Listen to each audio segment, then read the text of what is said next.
I've gotten a lot of feedback about the Garcia's restaurant owner sharing his employees' names, titles, and pay at Albuquerque City Council.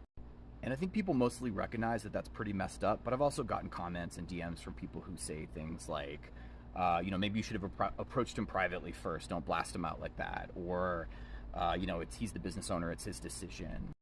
Or even, you're just going to hurt the workers at the end of the day, right? You're going to drive business away, and then it's going to be worse for regular folks.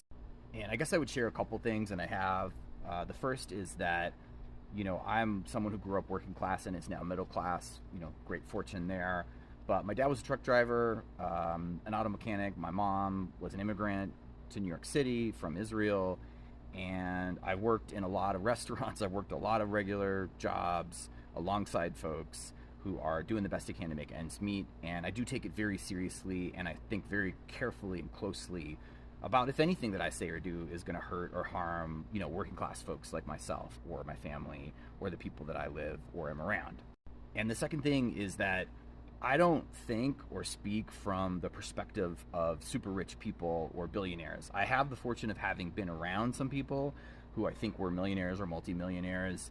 And so I have had just a little bit of a window into how people think. And, ultimately, some small businesses are run by people who are running smaller versions of the empires that we see these billionaires run. So just because someone is a small business owner doesn't make them a good person. It doesn't mean they're running a good business. And we should just be really honest about that.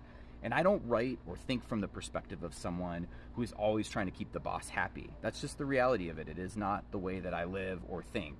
I think about the people who solve problems, who create value, who make the world better, who look out for their neighbors and their communities. And that's working people. That's the people on the front lines. That's not always the boss. I'm not saying a boss can't slow down and think and be a better person and try to do something different or run their business differently, because I know plenty of small business owners in Albuquerque and in other places who are trying to be cooperative. They're trying to share profits. They're trying to, work through negotiating the workplace conditions in a way that is fair to their workers. And I appreciate and respect that.